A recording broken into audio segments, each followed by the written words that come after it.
Right speech is one of the most important practices along the Buddhist Eightfold Path. It's also one of the most difficult and at times counterintuitive. There's a lot to it, and it's the sort of thing that we have to deal with for most of our lives. For most of the day, we're dealing with speech in one way or another. There are also some good questions about how we're to interpret the practices that the Buddha recommends, and I'll get to that in a bit. But in any event, what are the instructions for right speech? In what I talk about today, I'll be using as background Bhante Gunaratana's book, 8 Mindful Steps to Happiness. I'm not going to be following his descriptions exactly, but it's good background, and if you want to read more about this stage and all the other stages of the Eightfold Path, that's one place that I would recommend starting. Bhante Gunaratana calls this skillful speech, which is another way to understand the idea of right speech. So what is right speech in Buddhism? Well, traditionally there are 4 main aspects to right speech. There is avoiding lying, avoiding divisive speech, avoiding harsh speech, and avoiding gossip or idle chatter, depending on how we understand that term. So what I'll do in today's video is to look at each of these in turn, and then at the end we'll look at some nuances that I think are important to keep in mind when practicing with each of these. The first practice is to avoid false speech, or lying, otherwise known. And this is perhaps the least surprising aspect of right speech. I would say it's part of virtually every religion and philosophy in the world as part of their ethical practice to avoid lying. Now, that said, this doesn't mean that this is an easy practice. For one, it's very, very difficult to avoid lying to ourselves, if to nobody else. We lie to ourselves, I think, all the time in our estimations of our own abilities or lack thereof, and in other aspects of how we deal with the world. So we shouldn't think that avoiding lying is somehow very simple. It certainly isn't. That said, it's critical to keep in mind that the Buddha did not believe that we should simply speak the truth willy-nilly. He believed that there was a time and a place for everything in this sense, that there were certain truths that we should speak in the sense that they were necessary to speak. However, they would be painful or difficult for other people to hear. If there are certain truths that are difficult for other people to hear and yet would be useful to them, then it's incumbent upon us to find the right time and place to speak those truths. We shouldn't simply speak them at our first opportunity, because that can really create more harm than good. Further, if a truth would be painful or difficult to hear and isn't necessary or doesn't produce any good coming out of it, then we should decline to speak it. We should not speak our minds in that case. Again, a difficult practice for some of us.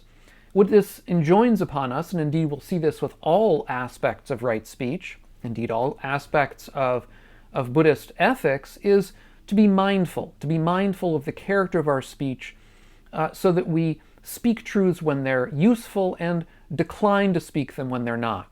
Our second practice is to avoid so-called divisive speech.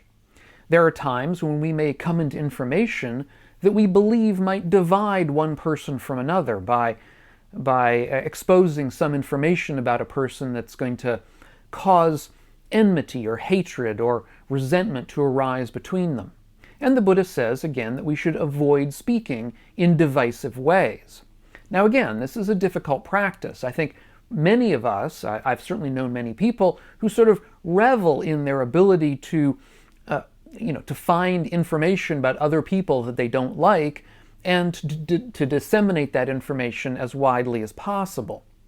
For many of us, I think there's a sense almost of help, of aid in pulling people to our own side against some other people who are understood to be different and perhaps less skillful or less ethical. Indeed, it can be sometimes a source of comfort to us to act in this way, but the result is we become more alienated from one another. And indeed, I think if we pause a bit, we can consider that there are even forms of media that are around us a lot, that whose sole existence basically is to foment these kinds of divisions between people, to construct the world in an us versus them kind of way. Once this goes far enough, it seems as though the truth goes out the window in favor of power, in favor of saying whatever needs to be said in order to make us more powerful and make the others less powerful. And I think we can see that this is not a healthy way to live in the long run, especially if we're in any kind of a democracy where getting things done is going to require us at times to compromise with people with whom we don't necessarily agree. In order to compromise with people of different opinions, we can't always frame them as being terrible people. That's not useful. And neither is it useful in our daily lives to think of our neighbors in this way. So again, the Buddha asks us to refrain from divisive speech. Our third practice is to avoid harsh speech. That is, speech that is angry or cutting or nasty. Now, I think this goes doubly for online discussions. Of course, the Buddha was not familiar with those, quite a bit after his time, but I think it's particularly a problem online, where we're not able to accompany what we write with facial expressions and tone of voice, and so sometimes something that we may write without any bad intent may nevertheless come across as being harsh if it is simply said plainly. It also often is, I think, online that since we feel that we're anonymous in some sense when we're writing things online, we may feel as though we can get away with being harsh or nasty or angry in ways that we would never do if we were face to face with somebody. So in general, online discussions are a particular place where harsh speech becomes a problem. And I think it's doubly so as well when we mistake our own intentions for being without anger when they actually are with anger. This is one of the ways that we lie to ourselves, as we discussed in the previous issue, that we lie to ourselves about the intent behind a particular thing that we may say online or email that we may send. We may think that we're not angry when we're sending it, but we're deluding ourselves. And this happens to me, I know, from time to time. Again, another reason to be mindful. Now, why should we avoid harsh speech, we might ask? What's the problem with it? Well, the problem with it is that it tends to condition anger, hatred, and resentment on the other side. And if our intent in our practice is to tend to diminish anger and hatred and resentment in general, then to begin with we should attempt to minimize or intend to minimize that in our own actions, our own speech, but we should also intend to minimize the sort of thing that conditions anger in other people. Our own anger conditions anger in response. That's the very problem with it. Finally, the fourth practice that the Buddha asks us to consider when it comes to right speech is to avoid gossip or idle chatter. Now, it's not entirely clear what the Buddha means by this. It's not really well described. Partly, I think this has to do with monastics. All these, of course, apply to monastics as well as to lay people. But the monastic, the Buddha says, is supposed really to confine their speech to speech about the Dharma, rather than to get sidetracked by other more worldly concerns.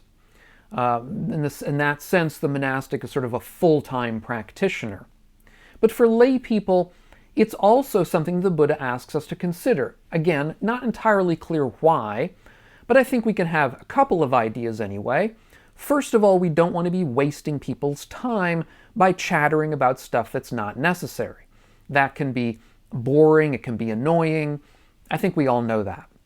The other part of this is that we want to avoid the kind of gossip that is backbiting, that, say, talks about people nastily behind their backs without them present. Now, this also falls under divisive speech, which we just talked about, But perhaps it's another way to consider that divisive speech, in the sense that we may indulge in divisive speech simply as a kind of gossip that we blather on about with other people without really being mindful of the negative impact of what we're saying. Now, all that said, these are the four aspects of right speech. There are nuances to all of them that I think we have to keep in mind, and indeed, it's the nuances that become the heart of our practice, how we deal with these kind of nuances in intermediate cases or difficult cases. When it comes to lying, for example, we may consider whether it's true that all lies are wrong, or whether there's a space for, let's call it, a white lie.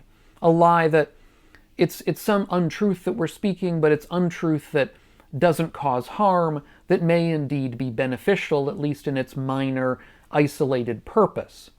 Or we may tell lies in ways that protect other people. And I've talked about these in many past videos. There are times at which we're asked questions where speaking truthfully might require harm to befall somebody, and we may realize or believe that a lie in that situation is useful, is skillful. When it comes to harsh speech as well, I've already mentioned how the Buddha talked about there being times at which we may have to speak harsh truths to people, and we have to find the right time and place to do so. Indeed, the Buddha himself, in several early suttas, spoke, I think, harshly, we might describe it that way, to his fellow monastics, calling them fools or worthless men because of false ideas that they had, which they persisted in expressing.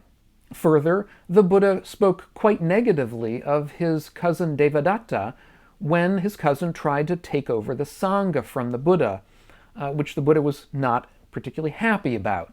So if we're to assume that the Buddha was being consistent in his practice, we have to believe that these practices of avoiding harsh or divisive speech aren't meant to be absolutely fundamental. They're meant to be the sort of things that we understand depending on the context, that there may be times at which one has to speak harshly to somebody because they're not getting the point. They're not seeing the danger that they're in, and only harsh speech in certain circumstances may be the sort of thing that actually wakes them up out of their delusion. Further, it may be that people are in danger from somebody's bad effect, and speaking in a sense divisively, talking about this person and warning other people about them is simply how we have to behave, as the Buddha warned people about his cousin Devadatta. So then we may become somewhat confused here and wonder, what is the difference between skillful and unskillful when it comes to these kinds of speech? And I think the major difference is the character of our intentions. Are we truly speaking harshly out of an intention to kindness and compassion, or are we speaking harshly or divisively from anger and hatred and enmity? These are things, once again, that we can easily delude ourselves about, so we have to be careful about that, but this is where, again, mindfulness is so important.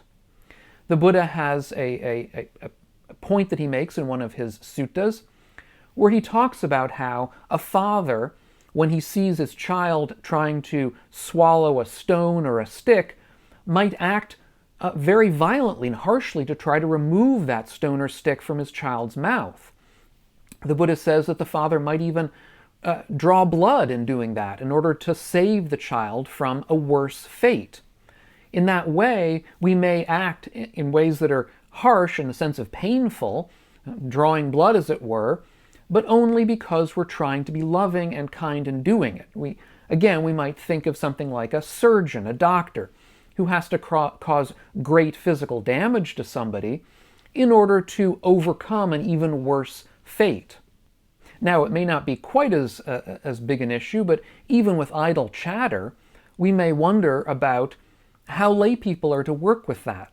For example, if we're stuck in an elevator, it may be that the monastic could get away with being silent and not speaking, but I think for most lay people, they would be considered rude if they weren't willing at least somewhat to break the ice with a little bit of idle chatter, perhaps talking about the weather or something.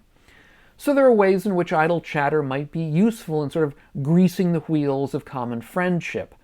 Again, one way in which we have to take these kinds of issues of right speech with, I think, the appropriate nuance.